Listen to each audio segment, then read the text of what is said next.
यतोऽन्वयः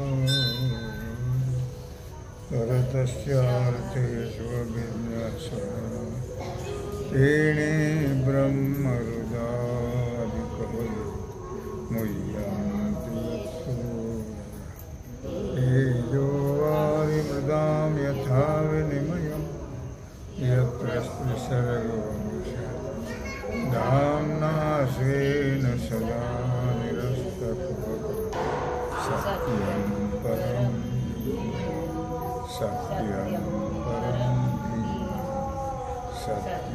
परं धीमहि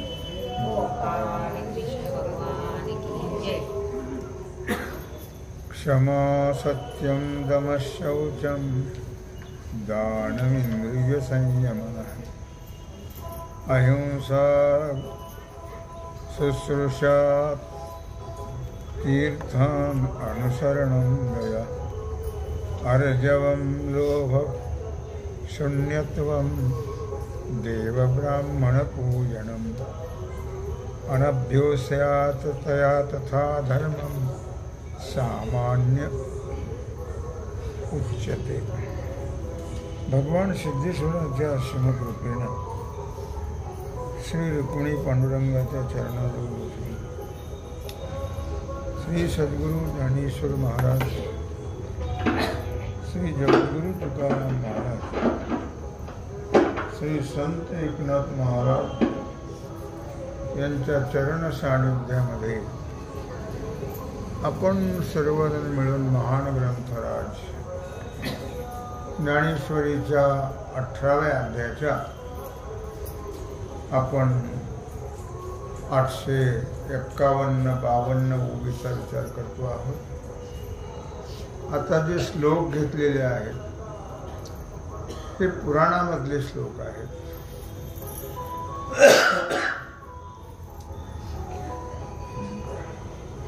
हरिवंश पुराणामधले श्लोक आहेत। की पुराणामध्ये असे सांगितलं आहे की क्षत्रिय, वैश्य, शूद्र यांच्या ठिकाणी शमाधिक असू शकतात, मग ब्राह्मणाच्याच ठिकाणी 9 गुण असतात असं का म्हटलं त्याने? कारण हे ब्राह्मणाचे असाधारण धर्म आहेत। मग हे असाधारण कसं काय म्हणता येईल त्याला, अशी शंका घेतलेली आहे। त्याचं समाधान असं आहे की ब्रह्मकर्म स्वभावजम असं श्लोकात म्हटलेलं आहे। मग जरी समाधिक सर्व वर्णांचे साधारण धर्म असले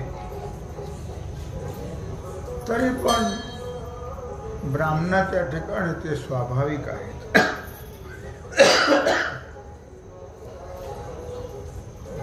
बाकीच्या ठिकाणी कमी अधिक असतील, त्याचं कारण आहे या सगळे स्वभाव गुण जे असतात ते आहारावर अवलंबून असतात। ब्राह्मणाचा आहार हा सात्विक आहे, बाकीच्यांचा आहार विशेष करून तामसी आहे। म्हणून त्यांच्या ठिकाणी हे गुण सर्वसाधारणपणे असतात। आणि पूर्व काळामध्ये ब्राह्मण सात्विक आहारच घेत असत, त्यामुळे त्यांच्या ठिकाणी हे स्वाभाविक धर्म असणं अगदी आवश्यक आहे। सत्वगुणाच्या उद्रेकाचं निमित्त असेपर्यंत समाधिक गुण हे असतातच। ते निमित्त नष्ट झालं की समाधिकही नष्ट होतात। भगवंतानी अर्जुनाला सांगितलं की मी युद्ध करणार नाही। अर्जुनाने म्हटलं भगवंताने, अर्थात ठीक आहे, पण हा तुझा धर्म टिकणारा नाही आहे. मी युद्ध करणार नाही, हा तुझा धर्म टिकणं शक्य नाही. मिथ्येश व्यवसाय असते प्रकृतीस्त्वाम नियोक्षती. तुझी ही क्षात्र प्रकृती जी आहे ना, क्षत्रिय प्रकृती जी आहे, ते तुला नक्की युद्ध करण्याला प्रवृत्त करणारच. प्रकृतीवर अवलंबून आहे. याचं उदाहरण विराटाच्या घरी असताना अर्जुन हा बृहन्नटेच्या रूपामध्ये होता. मग दुर्योधनाने वगैरे जे गायीचं अपहरण केलं विराटाच्या, तेव्हा तो त्या रूपामध्ये राहू शकला नाही. क्षत्रिय स्वभावाने त्याला त्या रूपात राहू दिलं नाही. तो उत्तराचा सारथी झाला. एवढंच काय, पण त्याने युद्ध सुद्धा केलं. जेव्हा उत्तर परत फिरला पडू लागला, तेव्हा उत्तराला पकडलं, रथाला त्याला बसवलं, घोडे हाकायला, आणि आपण स्वतः युद्ध केलं. त्यावेळी त्या बृहन्नटेच्या वेशातच होता अर्जुन. तरी परंतु त्याचा जो स्वभाव आहे, त्या स्वभावाप्रमाणे त्याला युद्ध करायला भाग पाडलंच. गाधीपुत्र विश्वामित्र वशिष्ठाच्या कामधेनूला बलात्काराने घेऊन जात होते. विश्वामित्र त्यावेळी वशिष्ठाला ती म्हणाली कामधेनू की माझा जो छळ होतो आहे, हा जो अत्याचार होतो आहे, ते तुम्ही सहन करता काय? तो बळजबरीने घेऊन चालला होता शिपायाला कोळीला सांगून. मग तुम्ही हे सहन करता अत्याचार? ती कामधेनू म्हटली वशिष्ठाला. तेव्हा वशिष्ठाने काय सांगितलं? क्षत्रियाणां बलं तेजो ब्राह्मणाणां बलं क्षमा क्षमा मां भजते यस्मात् गम्यतां यदि रोचते. महाभारताच्या आदी पर्वातला हा श्लोक आहे. क्षत्रियाणां बलं तेजो, क्षत्रियाचं बल हे तेज आहे. ब्राह्मणानां बलं क्षमा, ब्राह्मणाचं तेज आहे क्षमा. ती क्षमा माझा आश्रय करते आहे, म्हणून मी क्षमेला सोडू शकत नाही. तुझी इच्छा असेल, वशिष्ठ म्हटले त्या कामधेनूला, तुझी जर इच्छा असेल तर जा तू विश्वामित्राबरोबर. या उदाहरणावरून ब्राह्मणाच्या ठिकाणी क्षमाधिक स्वभाव सिद्ध गुण आहेत, आणि क्षमा हा त्यांचा गुण आहेच. क्षमा करणं काही जरी असलं तरी क्षमेला फार मोठं महत्व आहे. आपल्याला कल्पना आहे, नाहीतर राजकारणी लोक क्षमाशीलच असतात म्हणून. त्या जरांगेने आईमाईवर शिव्या दिल्या फडणवीसाला, पण त्याने काही प्रतिकार केला का? नाही. आपण सहन करू काय आईमाईवर शिव्या दिल्या? नाही. जोडाने टिकून टाकू त्याला. कारण मऊ मेनाहुनी आम्ही विष्णुदास कठीण वज्रास भेदवायची. भले तरी देऊ ढुंगाची लंगोटी, नाठाळाचे माथा हाणू काठी, असं तुकोबर आहे म्हणतात. असं तेव्हा क्षमाशीलता हा स्वभाव धर्म आहे, लक्षात ठेवा. भगवंताला सुद्धा 100 शिव्या दिल्या. 100 शिव्या देईपर्यंत कोणी दिले होते?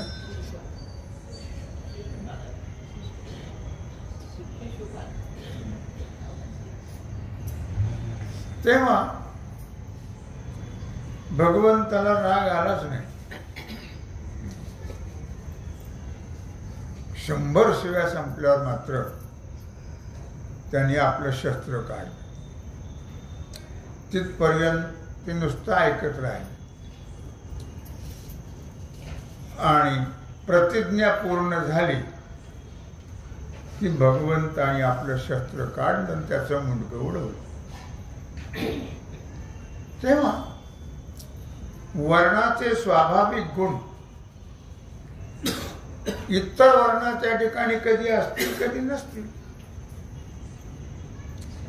पण नैमित्तिक प्रयत्न साध्य आणि अपूर्ण असतात हे नक्कीच. नैमित्तिक निमित्त झालं की ते गुण उधळून येतात. प्रयत्न करावे लागतात त्याला दाबण्याचे. अर्थात याचं कारण काय? याचं कारण आहे अपूर्णता, पूर्णता नाही. उदाहरण, क्षत्रिय वैश्य शूद्रांचा स्वाभाविक गुण ब्राह्मणाच्या ठिकाणी दिसले. द्रोणाचार्य, विश्वामित्र, वशिष्ठ महाराज यांना राग आला का? द्रोणाचार्य तरी क्षत्रियांचा बाणा होता त्यांचा, पण वशिष्ठाला राग आलाच नाही. 100 मुलं मारले तरी राग आलाच नाही. उलट विश्वामित्राचं वर्णन करतायत. स्वभाव आहे. उदाहरणार्थ क्षत्रिय वैश्य शूद्र यांचे स्वाभाविक गुण आणि ब्राह्मणाच्या ठिकाणी ते जरी दिसले तरी ते काही निमित्ताने असतात. निमित्ताने प्रयत्न साध्य असतात आणि ते पूर्ण नसतात, अपूर्ण असतात. हाच निर्णय सर्व वर्णाबद्दल आहे. याच्या दृष्टीनं माऊली ज्ञानराज पुढे सांगताहेत, तो नवगुणरत्ना करू यया नवरत्नांचा हरू, न फेडितले दिन करू प्रकाश देश. तो नवरत्न गुणरत्ना करू यया नवरत्नांचा हरू. तो ब्राह्मण जो आहे तो नव गुणरत्नांचा समुद्र आहे. त्याला सुशोभित करणारा हा नवगुणरत्नांचा हार आहे. सूर्य जसा प्रकाशाचा त्याग कधी करत नाही, सर्व काळ तो प्रकाशाचा स्वीकार करतो. प्रकाशाचा त्याग सूर्याने कधीच केला नाही, आणि जर केला तर जग राहणार और नाही आहे, लक्षात. म्हणून ही नवगुण जे आहेत ती ब्राह्मणाची शोभा आहे. तो एक नवरत्नांचा हार आहे. नाना चापा चापोळी पूजिला चंद्र चंद्रिका धवळला, का चंदन निजी चर्चला सौरभ्य देवी. किंवा चाफ्याचं झाड आहे, चाफ्याच्या फुलांनी नित्य पुजलेले असते. अर्थात ती चाफ्याची फुलं जी आहेत ती फुलं नित्य असतात त्या चाफ्याला, आणि ती फुलं जर वाहिली तर नैमित्तिक पूजा होते. चंद्र जसा चांदण्याने नित्य शोभतो, शुभ्रत्वाला प्राप्त होतो, त्याच चांदण्याने स्फटिकाचा राजवाडा शुभ्र दिसतो. जर असं दिसत असेल तर ती शुभ्रता नैमित्तिक आहे. चंदन जो आहे तो आपल्या स्वाभाविक गुणाने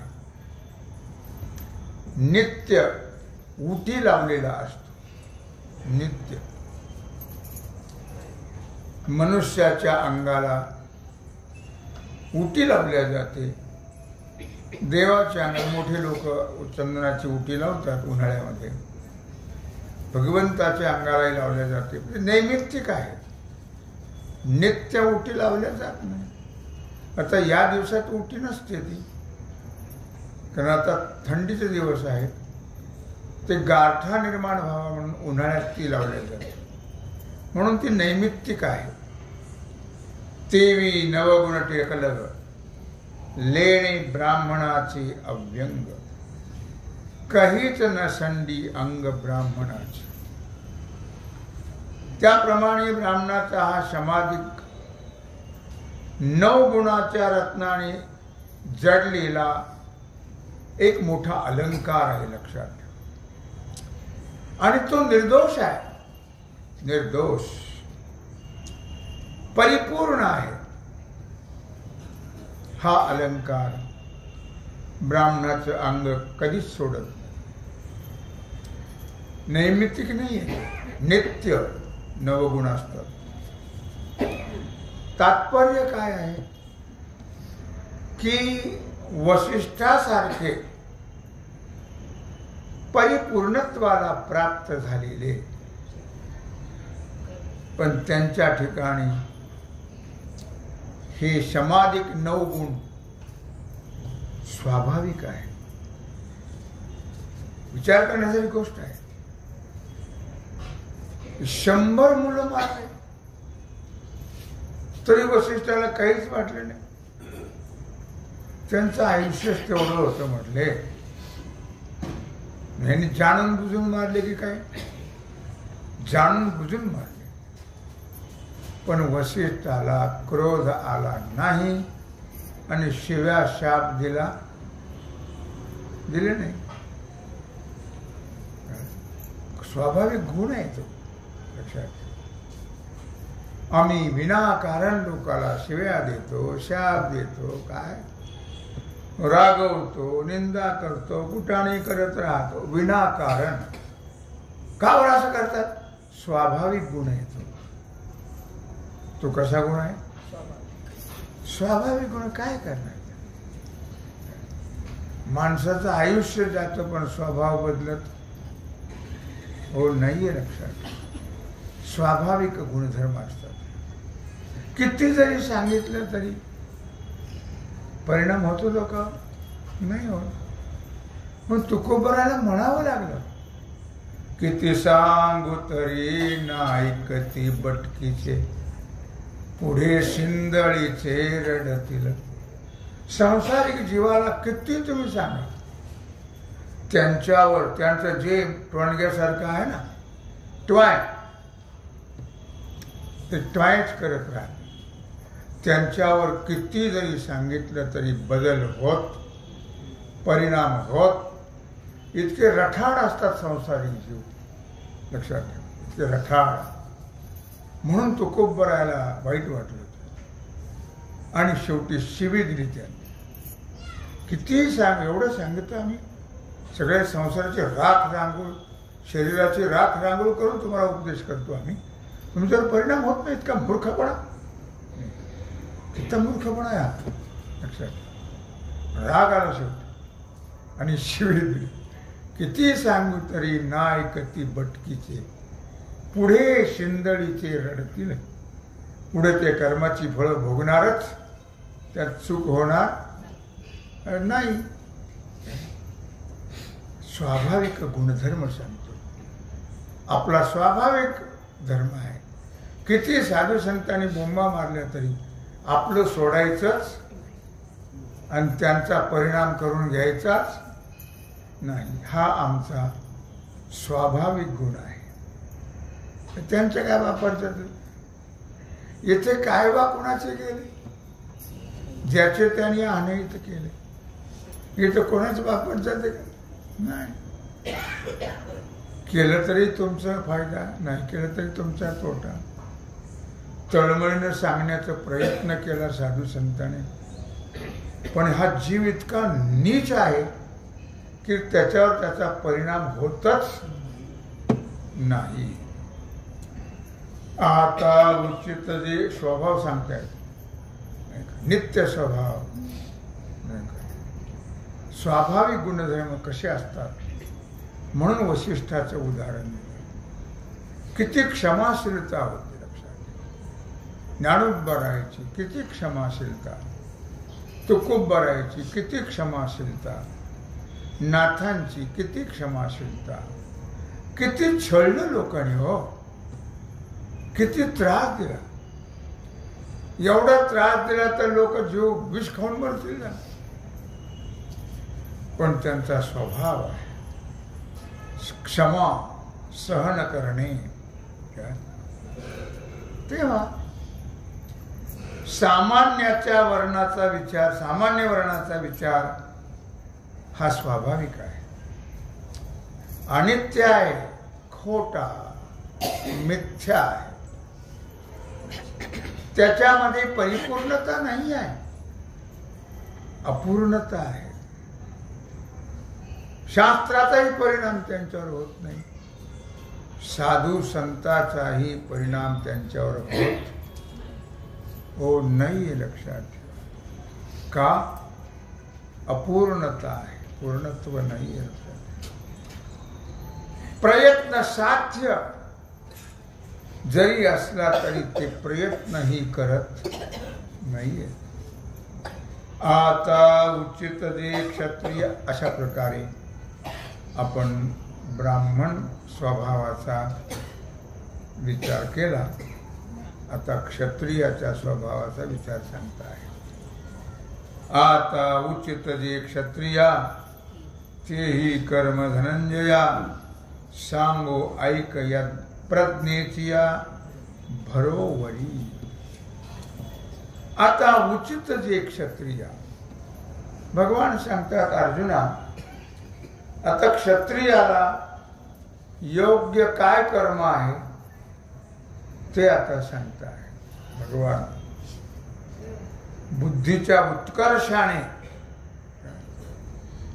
सांगो ऐक प्रज्ञेचिया भरोवरी. बुद्धीच्या उत्कर्षाने आणि बुद्धीचा उत्कर्ष होण्याकरता मी तुला सांगतो आहे. शौर्यं तेजो धृतिर्दाक्षं युद्धे चाप्य पलायनं दानमीश्वर भावश्च क्षात्रं कर्म स्वभावयम्. शौर्यं तेजो धृतिर्दाक्षं युद्धे चाप्य पलायनं. क्षत्रियाचा स्वाभाविक गुण आहे शौर्य, शूरता हा स्वाभाविक गुण आहे. तेज हा स्वाभाविक गुण आहे. धृती, धैर्य हा स्वाभाविक गुण आहे. दक्षता हा स्वाभाविक गुण आहे. युद्धातून पळून न जाणं हा स्वाभाविक गुण आहे. दान आणि शासकत्व हे क्षत्रियाचे स्वाभाविक गुण आहेत, स्वाभाविक कर्म आहेत. मौली त्याचं वर्णन करतायत. तरी भानु हा तेजे नापेक्षी जीवी विरजे का सिंहेन पाहिजे जावळिया. तरी भानु हा तेजे नापेक्षी जेवी विरजे. भानु म्हणजे सूर्य. सूर्य हा प्रकाशाकरता दुसऱ्याच्या सहाय्याची अपेक्षा करत नाही. सूर्याने कधीच कोणाच्याही सहाय्याची अपेक्षा केलेली नाहीये. त्याला सर्दी हो, पडस हो, खोकला हो, ताप थंडी हो, पण त्यांनी कधीही दुसऱ्याची अपेक्षा केली, दुसऱ्याच्या सहाय्याची अपेक्षा केली नाही. लक्षात. किंवा सिंह जसा सिंहेन पाहिजे जावळिया. सिंह जसा शिकारी करता कुणातरी साथीदार पाहिजे, आपल्याला कोणीतरी मित्र पाहिजे, अशी कधीही अपेक्षा करत नाही. ऐसा स्वयंबजो जीवेला ठो सावाये विन उद्भटो ते शौर्य गा तेत श्रेष्ठो. पहिला गुण क्षत्रियाच्या ठिकाणी स्वयंभ गुण आहे, अत्यंत महत्वाचा आहे. अर्थात उत्स्फूर्त गुण आहे तो. शौर्य, शूरता हा अत्यंत श्रेष्ठ क्षत्रियाचा पहिला गुण आहे. शौर्य. आणि सूर्याचे प्रतापे कोडी नक्षत्र हरपे नातो तरी न लोपे सचंद्री तिही. आणि सूर्याचे प्रतापे, सूर्याच्या सामर्थ्याने, प्रताप म्हणजे सामर्थ्य, त्या सामर्थ्याने या जगाला आश्चर्यचकित करून सोडलेला आहे. सूर्याच्या सामर्थ्याने केवढा जरी बल्ब लावला तरी या ह्याच्या बाहेर जाईल का? नाही येणार. पण सूर्याचं सामर्थ्य आहे त्रैलोक्याला प्रकाश देणं, प्रखर प्रकाश देणं. हा स्वाभाविक गुण आहे सूर्याच्या ठिकाणी. कोट्यावधी नक्षत्र सूर्याच्या प्रकाशाने लोपल्या जातात. ज्या चांदण्या दिसतात आपल्याला आकाशामध्ये, त्या काय मावळतात नाही, मावळत नाही. त्या दिवसाही असतात त्या चांदण्या, फक्त सूर्यप्रकाशामुळे त्या लुप्त होतात. त्या प्रकाशाने त्या लोपल्या जातात, म्हणून आपल्याला दिसत नाही. नाही तर त्या रात्रंदिवस असतातच चांदण्या. तो ना तो तरी न लोपे सचंद्री तिही. पण सूर्य हा मात्र त्या चंद्रासहित कोट्यावधी नक्षत्राकडून लोपल्या जात नाही. सूर्याच्या प्रकाशाने चंद्र लोपल्या जातो, नक्षत्र लोपल्या जातात, चांदण्या. पण सर्वांच्या प्रकाशाने सूर्य कधीही लोपल्या जात नाही. केवढा प्रकाशन कोणीही कोणाचाही असू दे, सूर्य कधीच लोपल्या जात. ते प्रागल्भ्य रूप तेजा जे कर्मी गुण दुजा आणि धीरू तो तिजा जे तिचा गुण जे प्रागल्भ रूप तेज, प्रगल्भ रूप तेज आहे सूर्य, अर्थात तो दुसरा गुण आहे. तेज, क्षत्रियाचा तेज हा दुसरा गुण आहे. धैर्य हा क्षत्रियाचा तिसरा गुणधर्म आहे. धैर्य, धीरता, याच्यात आपल्याला पुष्कळशा लोकांची उदाहरणं देता येते. जेवढे राजे होऊन गेले क्षत्रिय, हे सर्व धैर्यवान होते, लक्षात ठेवा. वरी पडलिया ही आकाश, बुद्धीचे डोळे मानस, झाकिना ते पर्येस धैर्य जेथे. आकाश जरी अंगावर कोसळलं, जसा भक्तांचं संतांचं धैर्य असतं, तसं क्षत्रियाचं धैर्य आहे. आकाश जरी कोसळून पडलं तरी ते त्यांचं मन कधी भयग्रस्त होत नाही, लक्षात. बुद्धीचे डोळे कधीही झाकल्या जात नाही. अशा संकटात सुद्धा कधीच कुठलंही संकट आलं तरी मन कधीही भयग्रस्त होत नाही. बुद्धीमध्ये विचार अभंग राहत. हा क्षत्रिय कर्मातला धैर्य गुण हा चौथा गुण आहे. धैर्य.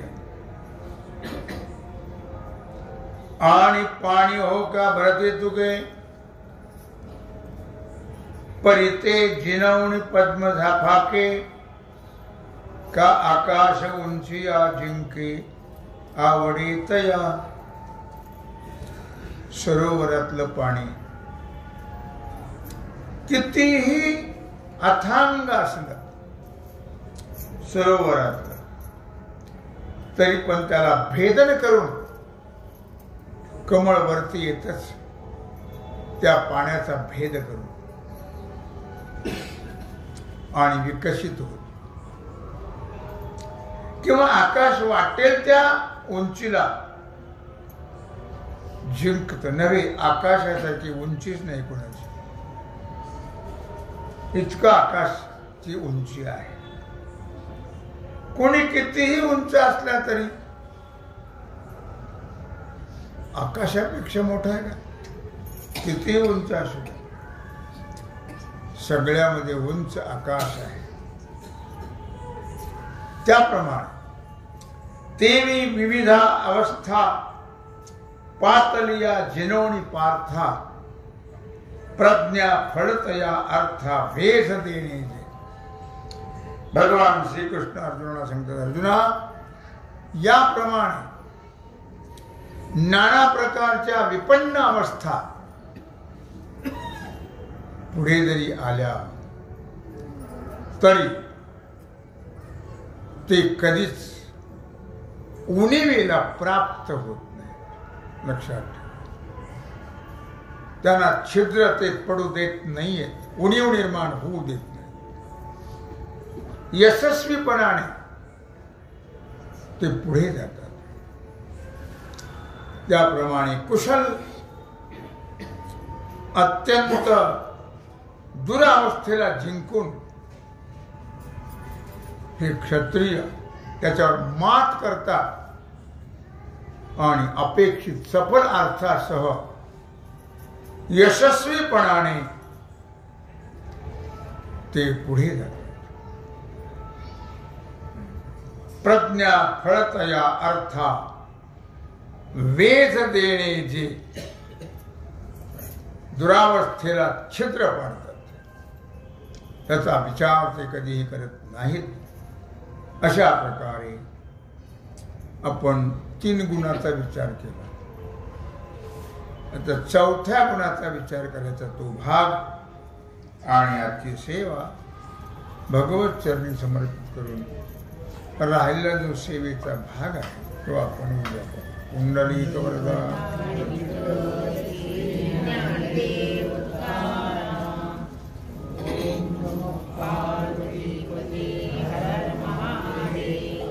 आता विश्वात्मके